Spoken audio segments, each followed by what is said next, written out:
Welcome to 3RR news bulletin లో ముందుగా ముఖ్యాంశాలు.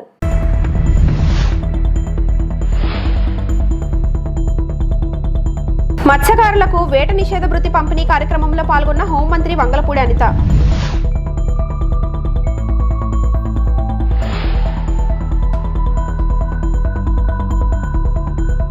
మూడేళ్లలో రాజధాని నిర్మాణ పనులు పూర్తి, మంత్రి నారాయణ.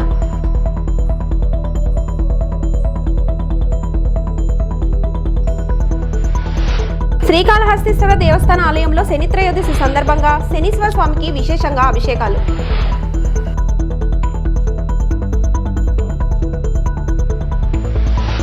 ఢిల్లీ నుంచి పాట్నా వరకు, హైదరాబాద్ వరకు, చిన్నపట్టణ భారతదేశం వరకు క్రూరమైన పహల్గామ్ ఉగ్రదాడి తర్వాత వేలాది మంది కొవ్వొత్తుల వెలుగులో ప్రదర్శనలు ఇచ్చారు. దుఃఖాన్ని ధిక్కారంగా మార్చారు. రాహుల్ గాంధీ, రేవంత్ రెడ్డి, అసనుద్దీన్ ఓవైసీ మరియు తేజస్వి యాదవ్ వంటి రాజకీయ ప్రత్యర్థులు ప్రజలతో ఐక్యంగా నిలిచారు. ఉగ్రవాదం మనల్ని విచ్ఛిన్నం చేయలేదని స్పష్టమైన సందేశాన్ని పంపారు. పాఠశాల పిల్లలు, అనుభవజ్ఞులు, కార్యకర్తలు మరియు పౌరులు కలిసి వచ్చారు. ఉగ్రవాదం విభజించడానికి ప్రయత్నించినప్పుడు భారతదేశం ఐక్యతతో స్పందిస్తుందని నిరూపించారు. ఒక్కొక్క కొవ్వొత్తి కోల్పోయిన ప్రాణాలకు మరియు దేశం యొక్క అచంచలమైన సంకల్పానికి శక్తివంతమైన దృశ్యాన్నివ్వాలి.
అనకాపల్లి జిల్లా నక్కపల్లి మండల కేంద్రంలో మత్స్యకార సేవలో కార్యక్రమం.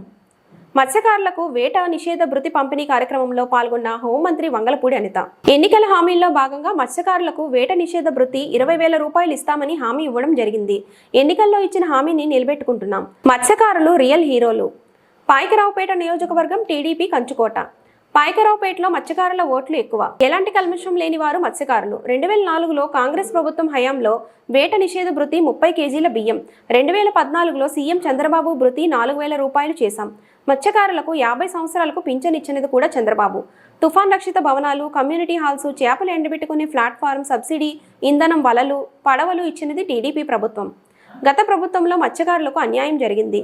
మత్స్యకార మహిళలు చేపలు విక్రయించడానికి వీలుగా ఎస్రాయవరం మండలంలోని అడ్డరోడ్డులో షెడ్ నిర్మిస్తాం.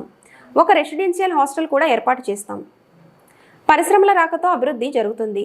మత్స్యకారులకు ఎప్పుడూ అండగా ఉంటాం. మత్స్యకారులకు వేట నిషేధ భృతి చెక్కులు పంపిణీ చేసిన హోంమంత్రి అనిత. మీరందరూ నిలిచిపెట్టారు చరిత్రలో. ఈరోజు ఎన్డీఏ గవర్నమెంట్కి 164 సీట్లు ఇచ్చిన దాంట్లో మీరందరూ మమ్మల్ని అందరినీ చరిత్రలో నిలబెట్టిన ఘనత మీది. అందుకు మీ అందరికీ సర్వీస్లో ఎప్పుడు కూడా మేము ముందుంటాం. అమ్మ అందరికీ నమస్కారం. ఈరోజు ఎన్నికల హామీల్లో భాగంగా ఏదైతే ఎన్డీఏ గవర్నమెంట్ ముందు చెప్పినట్టుగానే మత్స్యకార సోదరులందరికీ కూడా వేట నిషేధ సమయంలో ఇవ్వాల్సిన భృతి ఏదైతే ఉందో ఆ భృతి 20,000 రూపాయలు చొప్పున అందజేస్తామని చెప్పి ఆ రోజు మాట ఇచ్చారు.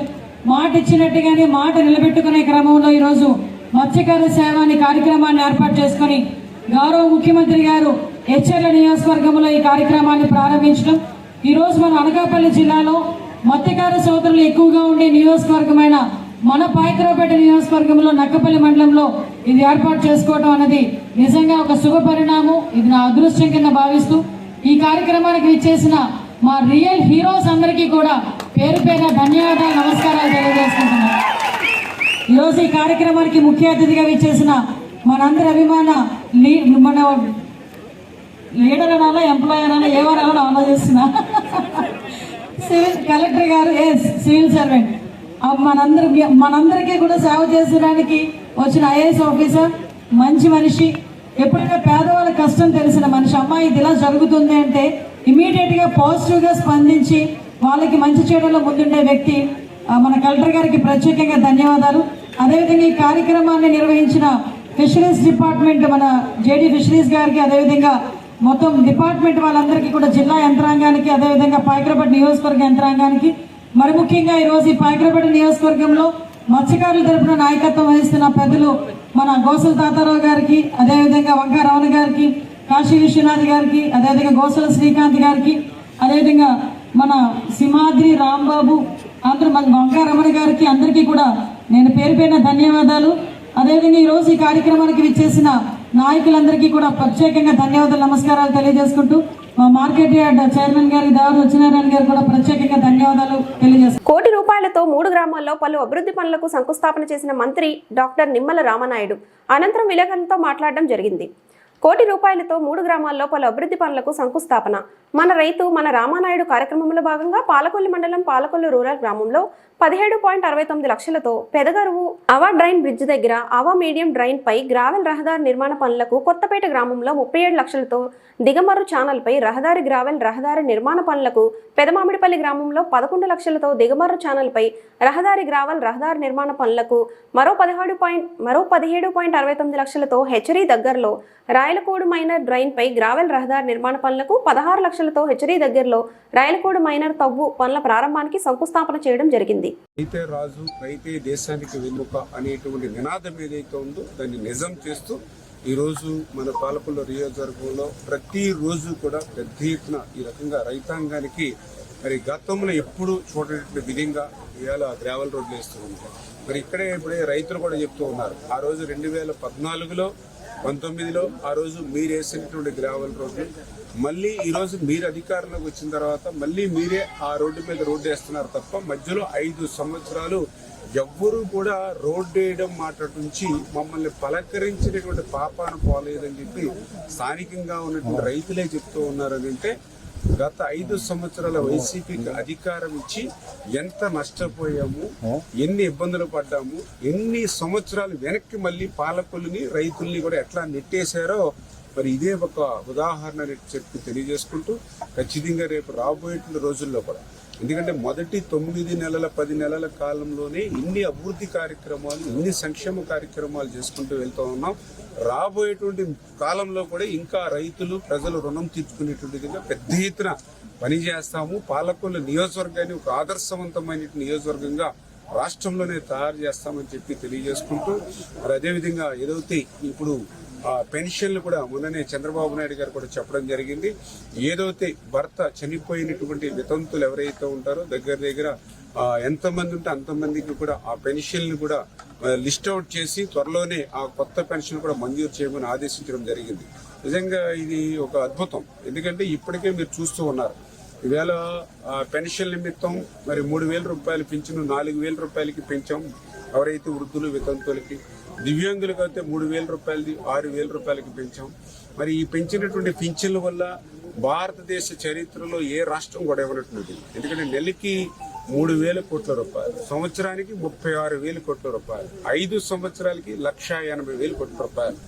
అంటే 1,80,000 కోట్ల రూపాయలు అంటే ఒక పోలవరం ప్రాజెక్టుని కట్టచ్చు వాస్తవం చెప్పాలంటే. అంత సొమ్ముని మనం వేళ వృద్ధులకి, వితంతులకి, దివ్యాంగులకి ఇస్తున్నామని అంటే అది ఈ ప్రభుత్వం మానవత్వం ఉన్నటువంటి ప్రభుత్వం. నిజంగా వాళ్ళకి ఎంత చేసినా తక్కువే, కానీ అవకాశం ఏ రాష్ట్రము చేయనటువంటి విధంగా మనం చేస్తూ ఉన్నాం. వీళ్ళ తెలంగాణ వెళ్ళండి 2,000 రూపాయలు, ఇంకొక రాష్ట్రం వెళ్ళండి 1,500 రూపాయలు, ఇంకో రాష్ట్రం వెళ్ళండి 750 రూపాయలు. అంటే ఎక్కడ కూడా 750-1,500 మించి పెద్దగా పింఛన్ లేనిటువంటి రాష్ట్రాలు ఉంటే ఈ రాష్ట్రంలో ఒక్క ఆంధ్రప్రదేశ్లో మాత్రం 3,000, 6,000, 15,000 రూపాయలు ఉంది అని అంటే ఆ పేదల పట్ల, వృద్ధుల పట్ల, వితంతుల పట్ల, దివ్యాంగుల పట్ల ఈ ప్రభుత్వానికి ఉన్న నిదర్శనం. అందుకే ఇంత కష్టకాలంలో కూడా ఈవేళ ఎవరైతే భర్త చనిపోయినట్టు వాళ్ళ స్పౌస్ కేసెస్ ఏవైతే ఉన్నాయో వాళ్ళందరికీ కూడా పింఛన్లు ఇమ్మని చెప్పేసి కూడా ప్రభుత్వం కూడా ఆర్డర్స్ ఇస్తూ ఉంది.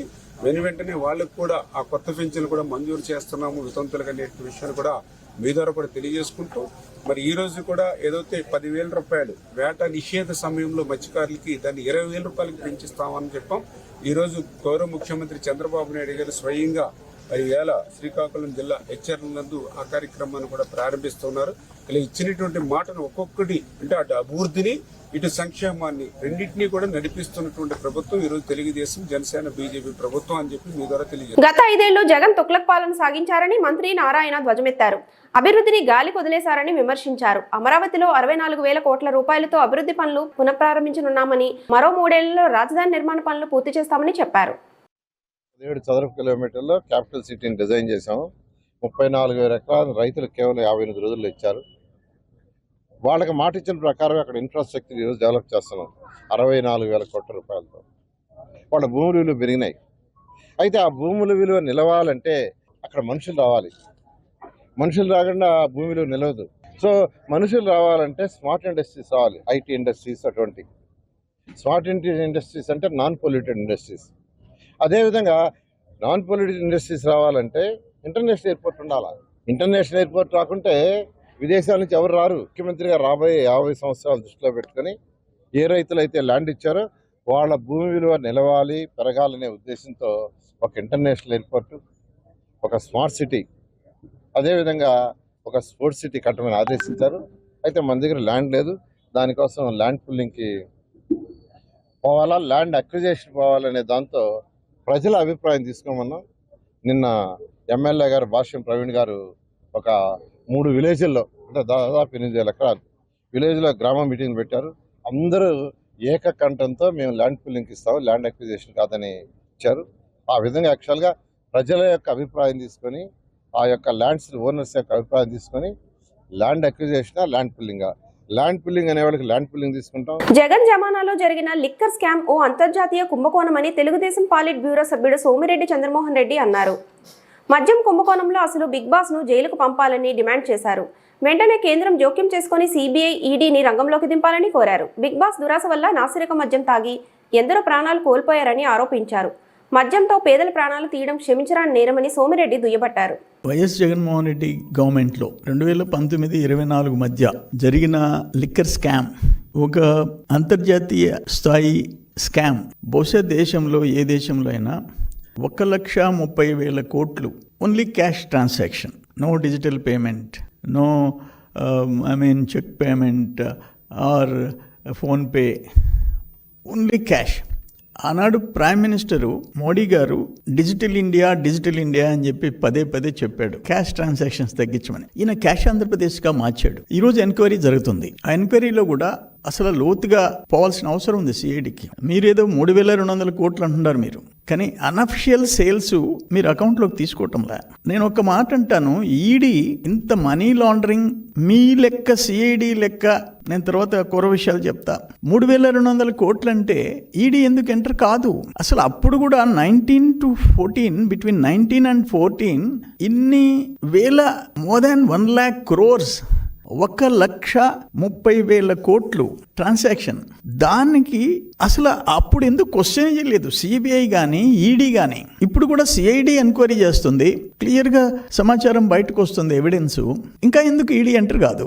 2020 మార్చి 23 నుంచి మే 4 ఓపెన్ చేసేసారు షాప్స్. క్లోజ్ అయింది లెస్ దాన్ 2 months. ఒక్క మాట నేను అడుగుతుండా, 2018-19లో ఐఎంఎల్ కేసెస్ 3,84,000. మధ్యలో జగన్మోహన్ రెడ్డి టైంలో 2021 1,87,000, 1,80,059,131 కేసులు సేల్స్. అంటే 3,84,000 నుంచి 1,87,000 ఒకే ఊళ్ళు అగ్రి. కరోనా 21-22 2,63,000 కేసులు.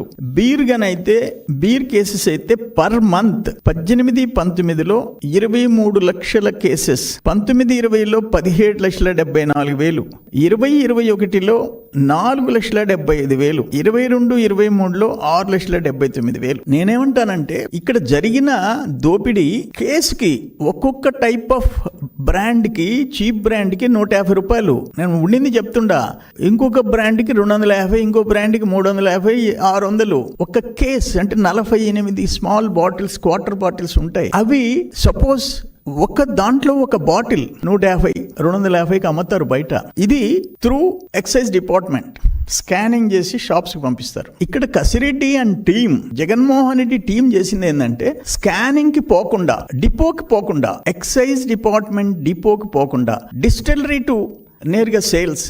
ఎందుకంటే ఆ స్టాఫ్ వాళ్ళు పెట్టుకున్న షాపులు అది ఎంత అని ఈరోజు సిట్ తేల్చాల్సిన అవసరం ఉంది. నేను చెప్పిన సేల్స్ అంతకుముందు తెలుగుదేశం టైంకి ఇప్పటికీ మధ్యలో ఎందుకు వచ్చింది ఇది? ఎందుకంటే అనఫిషియల్ సేల్స్, డిపోకు పోకుండా నేరుగా అమ్మిన సేల్స్ ఎంత? అందుకని 3,200 కోట్లు కాదు, మోర్ దెన్ 10,000 crores, 10,000 కోట్ల పైన. అంబేద్కర్ కోనసీమ జిల్లా కొత్తపేట మండలం వానపల్లి గ్రామంలో అక్రమంగా నిల్వ చేసిన 20,000 విలువైన మద్యం బాటిళ్లను పోలీసులు స్వాధీనం చేసుకున్నారు. కొత్తపేట పోలీస్ స్టేషన్ వద్ద శనివారం ఈ వివరాలను రావులపాలెం రూరల్ సీఐ విద్యాసాగర్ వెల్లడించారు.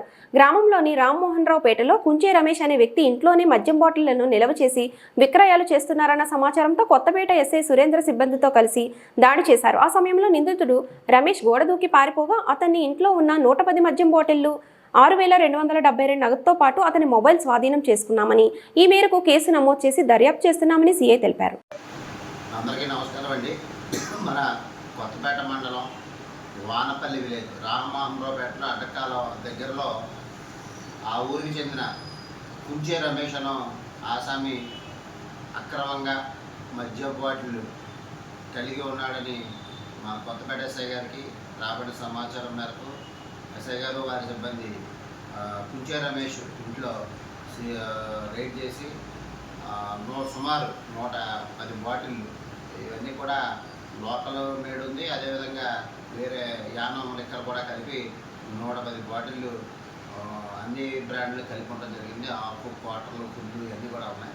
ఇవన్నీ కూడా 110 బాటిళ్ళు సీజ్ చేసి వీటి వర్త్ సుమారు ఒక 20,000 వరకు, 20,000 రూపాయలు వర్త్ కలిగి ఉంది. ఇవన్నీ కూడా ఎస్ఐ గారు అవన్నీ సీజ్ చేసి ఎవరైతే ఈ కుంచే రమేష్ అని అతను ఉన్నాడో అతను పోలీసు వారిని చూసి పారిపోవడం జరిగింది. అక్రమంగా ఈ మద్యం బాటిల్ కలిగి ఉన్నందుకు, అదేవిధంగా అక్రమ రవాణా చేసినందుకు గాను కేసు నమోదు చేయడం జరిగింది ఎక్సైజ్ యాక్ట్ కింద. ఈ కుంచే రమేష్ను త్వరలోనే పట్టుకొని అతని కోర్టులో రిమాండ్కి పంపిస్తాం. ఎవరైనా కూడా ఇల్లీగల్గా ఈ బాటిల్స్, ఈ అక్రమంగా మద్యం బాటిల్స్ కలిగి ఉంటే కనుక వారందరి పేరు మీద కేసులు నమోదు చేస్తాం. అదేవిధంగా వాళ్ళ మీద పీడీ యాక్ట్లు కూడా ప్రపోజల్స్ పెట్టి వాళ్ళందరినీ పీడీ యాక్ట్ల కింద నమోదు చేసి వాళ్ళ మీద రౌడీ షీట్లు, సస్పెక్ట్ షీట్లు కూడా ఓపెన్ చేయడం జరుగుతుంది. కాబట్టి అందరూ కూడా ఎవరైనా ఇల్లీగల్గా ఉన్నా కూడా మేము రైడ్లు చేస్తాం. ఎవరికైనా సమాచారం ఉన్నట్లు తెలిసినా కూడా ఎస్ఐ గారికి నాకు ఫోన్ చేస్తే ఇమీడియట్గా రెస్పాండ్ అయ్యి యాక్షన్ తీసుకోవడం. అనకాపల్లి జిల్లా నర్సీపట్నం నియోజకవర్గం మాజీ ఎమ్మెల్యే గణేష్ మాట్లాడుతూ నిన్నటి నుంచి ప్రారంభమైన నర్సీపట్నం నియోజకవర్గం నాతవరం మండలం సుందరకండ గ్రామ పంచాయతీలో లైట్రేట్ పేరుతో బాక్సైట్ తవ్వకాలు నిన్నటి నుంచి ప్రారంభించారని సమాచారం ఉందని మాజీ ఎమ్మెల్యే గణేష్ అన్నారు. దీని వెనుక ఎవరెవరి హస్తం ఉన్నదని గణేష్ మీడియా ద్వారా తెలియపరిచారు. అంతేకాకుండా స్పీకర్కి ప్రజల తరపున సూటిగా ఒక ప్రశ్న వేయడం జరిగింది. గతంలో లైట్రేట్ పేరుతో బాక్సైట్ తవ్వకాలు జరుగుతున్నాయని 2022లో ధర్నా చేసింది మీరు కాదా అని ప్రశ్నిస్తున్నాను. గతంలో స్పీకర్ అయ్యన్న పాత్రుడు లైట్రేట్ తవ్వకాల విరుద్ధంగా ధర్నాలు చేయడం జరిగిందని గణేష్ అన్నారు. అందరికీ నమస్కారం అండి. నర్సీపట్నం నియోజకవర్గం నాతవరం మండలానికి సంబంధించి సుందరకోటలో లాటరైట్ పేరుతో బాక్సైట్ తవ్వకాలు జరుగుతున్నట్లుగా నిన్నటి నుంచి జరుగుతున్నట్లుగా మాకు సమాచారం రావడం జరిగింది. అయితే ఒకటే ఈరోజు స్పీకర్ అయ్యన్న పాత్రుడు సమాధానం చెప్పాలి. ఈ లాటరైట్ వెనక, దోపిడీ వెనక మీ హస్తం ఉందా లేదా చెప్పాలి. మరి ఇది మీకు తెలిసే జరుగుతుందా, తెలియక జరుగుతుందా మీకు చెప్పాల్సిన అవసరం ఉంది. ఎందుకంటున్నానంటే ఈరోజు నర్సీపట్నం ప్రాంతంలో లాటరైట్ పేరుతో బాక్సైట్ తవ్వకాలు కొన్ని 100 కోట్ల రూపాయలు తవ్వకాలు నిన్నటి నుంచి ప్రారంభించారు. దానికి కారణం ఏంటంటే ఈరోజు నర్సీపట్నం ప్రాంతంలో ఉన్న ఒక హోటల్ యజమాని, నర్సీపట్నం ప్రాంతంలో ఉన్న ఒక ప్రముఖ హోటల్ యజమాని పాత్ర ఇందులో కీలకంగా ఉంది. దీనికి కీలక పాత్ర తీసుకొని మరి ఏదైతే రాజమండ్రిలో ఒక ప్రముఖ ఒక పెద్ద కంపెనీతో 100 కోట్ల రూపాయలు బేరం కుదుర్చుకోవడం జరిగింది. బేరం కుదుర్చుకోవడమే కాకుండా మరి ఆయన ఏదైతే నర్సీపట్నంలో హోటల్ ఉందో ఆ హోటల్కి కొంతమంది ఆ ప్రాంత పెద్దలను పిలిపించుకొని మాట్లాడడం, ఈయనే స్వయంగా ఆ ప్రాంతం వెళ్ళి కొంతమందితో మాట్లాడడం, మరికొందరికి వార్నింగ్ కూడా ఇవ్వడం జరిగింది. ఈ హోటల్ యజమాని ఏంటంటే ఏదైతే ఈ లాటరైట్కి అనుకూలంగా మీరు లేకపోతే తీవ్ర పరిణామాలు ఎదుర్కొంటారని కూడా ఆ హోటల్ యజమాని చెప్పడం జరిగింది. నేను ఒకటే ఈరోజు స్పీకర్ అయ్యన్న పాత్రని అడుగుతున్నా, మీరు గతంలో 2022 సంవత్సరంలో చాలా పెద్ద ఉద్యమం చేశారు. ఒక్కసారి గతంలో మీరు ఈ లాటరైట్ మీద ఏం మాట్లాడారో ఒకసారి వింటే ఒకసారి చూడండి. విశాఖపట్నం జిల్లాలో నాతవరం మండల ప్రాంతంలో సరుగుడు ప్రాంతంలో వాళ్ళ బంధువులందరూ కూడా విచ్చలవిడిగా లాటరైట్ పేరు మీద బాక్సైట్ తవ్వేస్తున్న సంగతి గతంలో అనేక సందర్భాల్లో మనం విన్నాం. అలాగే ఇంకోటి చూస్తే నాతవరం మండలంలో లాటరైట్ నౌకలు జరుగుతున్నాయి. వీళ్ళందరికీ తెలిసి మేము కూడా వెళ్ళాం, చూసాం. అక్కడ సుమారు 121 హెక్టార్లో మైనింగ్ జరుగుతుంది. చూస్తే అప్పుడు ఆ రోజు 2022 సంవత్సరంలో ఉద్యమం చేపట్టిన ఫొటోస్.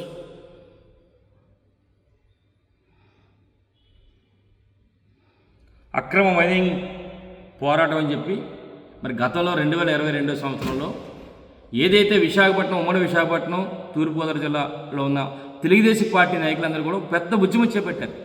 ఏంటంటే ఇది లాటరైట్ కాదు, లాటరైట్ పేరు మీద బాక్సైడ్ అమ్మేసుకుంటున్నారు, మరి వందల కోట్ల రూపాయలు, వేల కోట్ల రూపాయలు మరి దోచేస్తారని చెప్పి ఒక పెద్ద ఉద్యమం చేశారు. మరి ఇదే అయ్యన్న పాత్ర అడుగుతున్న ఈరోజు మన నర్సీపట్నంలో నిన్నటి నుంచి కూడా ఈ లాటరైట్ పేరుతో బాక్సైడ్ వందల కోట్ల రూపాయలు దోపిడీ జరుగుతుంది. మరి దీనిపై మీ తాలూకా అభిప్రాయం చెప్పాలి.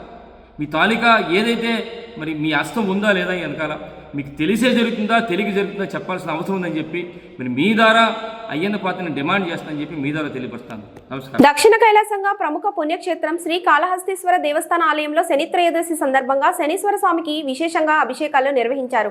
ముందుగా కలశ స్థాపన, గణపతి పూజ కార్యక్రమాలు నిర్వహించి అనంతరం శనీశ్వర స్వామికి పాలు, పెరుగు, తేనె, సుగంధ ద్రవ్యాలతో స్వామివారికి అభిషేకాలు చేశారు. అనంతరం స్వామివారి చక్కగా పూలమాలతో సుందరంగా అలంకరించి పూజా కార్యక్రమాలు చేశారు.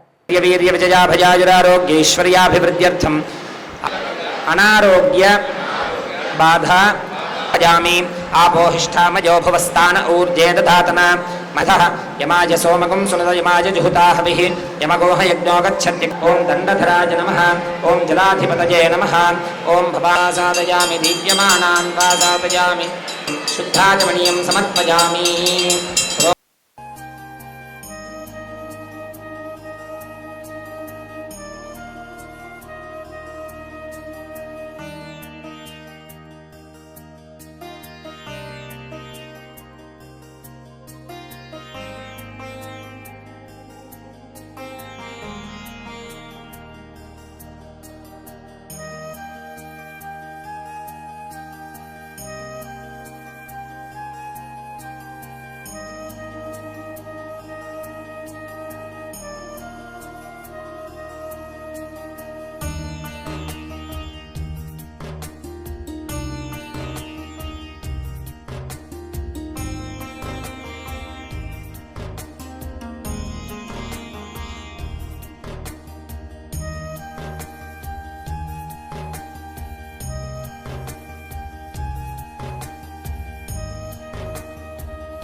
తిరుమలలో భక్తుల రద్దీ భారీగా పెరిగింది. వారాంతం కావడంతో శ్రీవారి దర్శనానికి భక్తులు పోటెత్తారు. పహల్గామ్ ఉగ్రదాడి ఘటనతో అప్రమత్తమైన పోలీసులు అలిపిరి తనిఖీ కేంద్రం వద్ద క్షుణ్ణంగా తనిఖీలు చేపట్టారు. దీంతో గరుడకూడలి వరకు వాహనాలు బారులు తీరాయి. భక్తులు గంటల తరబడి వేచి చూడాల్సిన పరిస్థితి నెలకొంది.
World audio visual entertainment summit May 1 నుంచి 4వ తారీఖు వరకు ముంబైలో జరగనుంది. ఈ సదస్సుని మినిస్ట్రీ ఆఫ్ బ్రాడ్కాస్టింగ్ నిర్వహించడం జరుగుతుంది. ఈ సందర్భంగా వివిధ కేటగిరీల్లో పోటీలు నిర్వహించారు.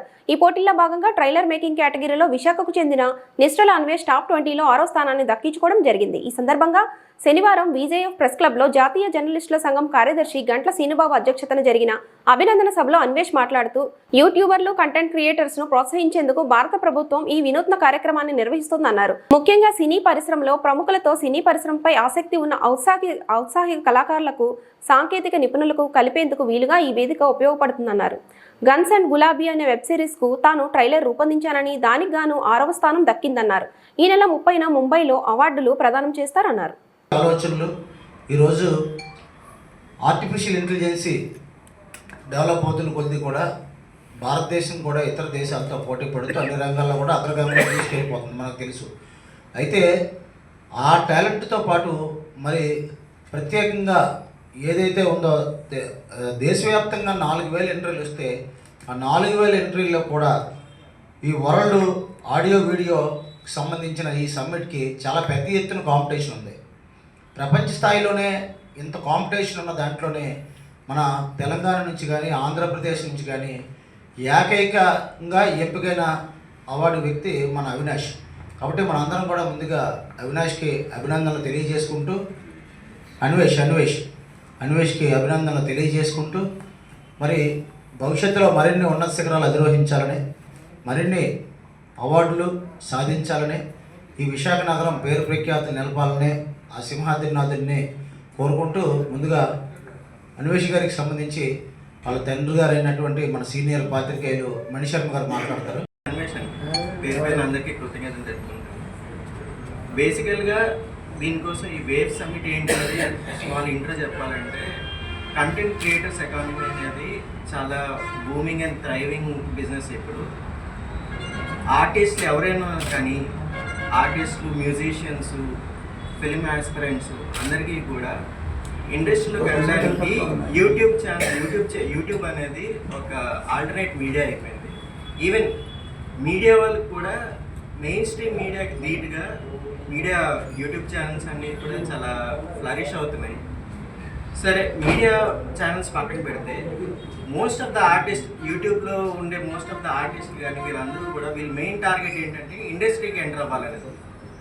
సో గవర్నమెంట్ ఆఫ్ ఇండియా ఆ ఇనిషియేటివ్ తీసుకుని ఆ గ్యాప్ని ఫిల్ చేయడం కోసం అని చెప్పి ఇండస్ట్రీ పీపుల్ని, ఇలా కంటెంట్ క్రియేటర్స్ని, ఇన్ఫ్లుయెన్సర్స్ని ఒక ప్లాట్ఫామ్ని తీసుకురావడం కోసం చేసిన ప్రయత్నమే ఈ వేవ్స్ 2025 సమ్మిట్ అంటే. సో ఇది బేసికల్గా ఏంటంటే 4 days ఎక్స్పోలో జరుగుతుందండి.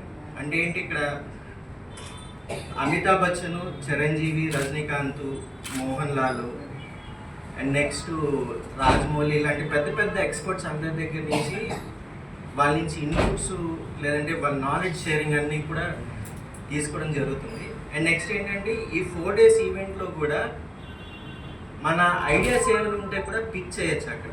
సో ఇది బేసికల్గా ఇది ఓన్లీ ఒక ఈవెంట్ చేయడమే కాకుండా ఈ మినిస్ట్రీ వాళ్ళు ఏం చేస్తున్నారంటే, ఇలాగా ఈ కంటెంట్ క్రియేటర్స్ లేదా ఈ సోషల్ మీడియాలో ఉండే ఇన్ఫ్లుయెన్సర్స్ వీళ్ళందరినీ ఎంకరేజ్ చేయడం కోసం డిఫరెంట్ కాంపిటీషన్స్ అయితే కండక్ట్ చేశారు. లైక్ రీల్ మేకింగ్ కాంపిటీషన్ అని చెప్పి, పోస్టర్ డిజైనింగ్ కాంపిటీషన్ అని చెప్పి, అందులో ట్రైలర్ మేకింగ్ కాంపిటీషన్ కూడా ఒకటి. ఈ ట్రైలర్ మేకింగ్ కాంపిటీషన్ నెట్ఫ్లిక్స్ వాళ్ళతో కొలాబరేట్ చేశారు. సో అందులో ఇది ఎందుకంటే పర్టికులర్గా ఈ ట్రైలర్ మేకింగ్ కాంపిటీషన్ మిగతా అన్ని కాంపిటీషన్లో కంటే చాలా పెద్దది. ఎందుకంటే దీంట్లో మోస్ట్ నెంబర్ ఆఫ్ ఎంట్రీస్ వచ్చాయి. ఆల్మోస్ట్ ఆల్ 3500 to 4000 ఎంట్రీస్ వచ్చాయి.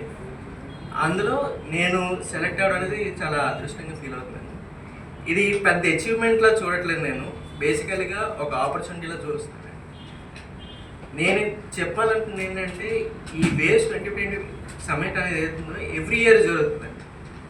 ఇయర్ అనేది ఇది స్టార్టింగ్ ఇయర్. ఇది ఇంకా జనానికి ఎక్కువ అవేర్నెస్ క్రియేట్ అయ్యి ఇలాగ స్ట్రగుల్ అవుతున్న ఫిలిం ఆస్పిరెంట్స్ ఎవరైనా ఉన్నా కూడా ఇలాంటి ఆపర్చునిటీ. ఈ వార్తలు ఇంతటితో సమాప్తం. నమస్తే.